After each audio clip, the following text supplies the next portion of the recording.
ഏറെ വർഷങ്ങൾക്ക് ശേഷം ക്യൂൻ എലിസബത്ത് എന്ന സിനിമയിലൂടെ അഭിനയ രംഗത്തേക്ക് തിരിച്ചു വന്നിരിക്കുകയാണ് മീര ജാസ്മിൻ. നടിയുടെ ഒന്നിലേറെ സിനിമകൾ അണിയറയിൽ ഒരുങ്ങുന്നുണ്ട്. മലയാളത്തിൽ ഒരു കാലത്ത് തരംഗം സൃഷ്ടിക്കാൻ സാധിച്ച മീര ജാസ്മിൻ തമിഴിലും തെലുങ്കിലുമെല്ലാം നിറസാന്നിധ്യമായിരുന്നു. വിവാദങ്ങളും ഗോസിപ്പുകളും കടുത്ത സമയത്താണ് മീര പതിയെ സിനിമാ ലോകത്തു നിന്നും അകന്നത്. മീര ജാസ്മിനും കാവ്യ മാധവനും പ്രധാന വേഷം ചെയ്ത സിനിമയാണ് പെരുമഴക്കാലം. കമൽ സംവിധാനം ചെയ്ത സിനിമ ഏറെ ശ്രദ്ധിക്കപ്പെട്ടു. മികച്ച നടിക്കുള്ള സംസ്ഥാന പുരസ്കാരം പെരുമഴക്കാലത്തിലൂടെ കാവ്യ മാധവന് ലഭിച്ചു.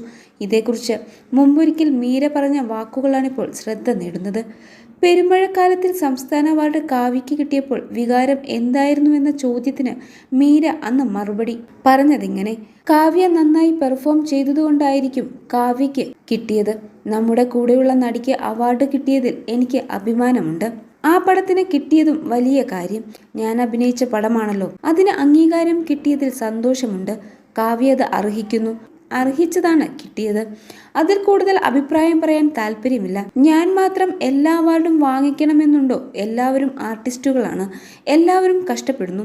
എനിക്ക് എന്നെക്കുറിച്ചുള്ള സ്വപ്നങ്ങളെപ്പോലെ അവർക്കും അവരെക്കുറിച്ച് ഓരോ സ്വപ്നങ്ങൾ ഉണ്ടാകുമെന്നും മീര അന്ന് ചൂണ്ടിക്കാട്ടി. തന്റെ ഇഷ്ടപ്രകാരം മാത്രമേ സിനിമകൾ തിരഞ്ഞെടുക്കാറുള്ളൂ എന്നും മീര ജാസ്മിൻ അന്ന് വ്യക്തമാക്കി. അതേസമയം 2020 എന്ന സിനിമയിൽ നിന്ന് മാറി നിന്നത് ഇക്കാരണത്താലല്ലെന്നും മീര ജാസ്മിൻ വ്യക്തമാക്കി. സിനിമ ചെയ്യാൻ പറ്റാത്തതിൽ വിഷമമുണ്ട്. ദിലീപേട്ടൻ എൻ്റെ നല്ലൊരു സുഹൃത്താണ്. മനഃപൂർവ്വം ചെയ്യാതിരുന്നതല്ല. പക്ഷേ എല്ലാവരും എന്നെ തെറ്റിദ്ധരിച്ചു. ദിലീപേട്ടൻ എന്നെ വിളിച്ച് ഡേറ്റ് ചോദിച്ചു. ഏതോ ആർട്ടിസ്റ്റിന്റെ ഡേറ്റിന്റെ പ്രശ്നം കൊണ്ട് എന്നോട് ചോദിച്ച ഡേറ്റിങ്ങിൽ നിന്ന് 2-3 ദിവസം നീണ്ടുപോയി. ആ സമയത്ത് ഒരു തെലുങ്ക് പ്രോജക്റ്റ് വന്നു. അത് തീർക്കേണ്ട അവസ്ഥയായി. അവരുടെ പ്രഷർ വരികയും 2020 എന്നെ വിളിക്കുകയും ചെയ്തു. തീരെ വരാൻ പറ്റാത്ത സാഹചര്യമായിരുന്നുവെന്നും മീര ജാസ്മിൻ വ്യക്തമാക്കി. സംവിധായകൻ സത്യനന്ദക്കാടിനെ പുകഴ്ത്തിയും അന്ന് മീര ജാസ്മിൻ സംസാരിച്ചു. 4 സിനിമകൾ അദ്ദേഹത്തോടൊപ്പം ചെയ്തു. അദ്ദേഹത്തോടൊപ്പം പ്രവർത്തിക്കുന്ന ആർട്ടിസ്റ്റുകൾ ഭാഗ്യം ചെയ്തവരാണ്. ആർട്ടിസ്റ്റുകൾക്ക് വേണ്ടത് ഫ്രീഡമാണ്. അത് അദ്ദേഹം തന്നിരുന്നു. ആർട്ടിസ്റ്റിനെ എങ്ങനെ ഹാൻഡിൽ ചെയ്യണം എന്നറിയാവുന്ന ഡയറക്ടറാണ് സത്യനന്ദിക്കാട്. അദ്ദേഹത്തെ കണ്ട് എല്ലാവരും ഒന്ന് പഠിക്കണമെന്നും മീര ജാസ്മിൻ വ്യക്തമാക്കി. ആദ്യം വേണ്ടത് മനുഷ്യത്വമാണ്. മനുഷ്യരാണ് അഭിനയിക്കുന്നതെന്ന് അറിയാമല്ലോ. അവർക്ക് ചില പ്രശ്നങ്ങൾ കാണും. ചിലപ്പോൾ ആരോഗ്യം മോശമായിരിക്കും, ചിലപ്പോൾ തളർന്നിരിക്കും. ഇത് മനസ്സിലാക്കാൻ പറ്റുന്ന സംവിധായകൻ വേണം. ചുമ്മാ സെറ്റ് നന്നായിട്ടോ ലൈറ്റപ്പ് നന്നായിട്ടോ കാര്യമില്ല.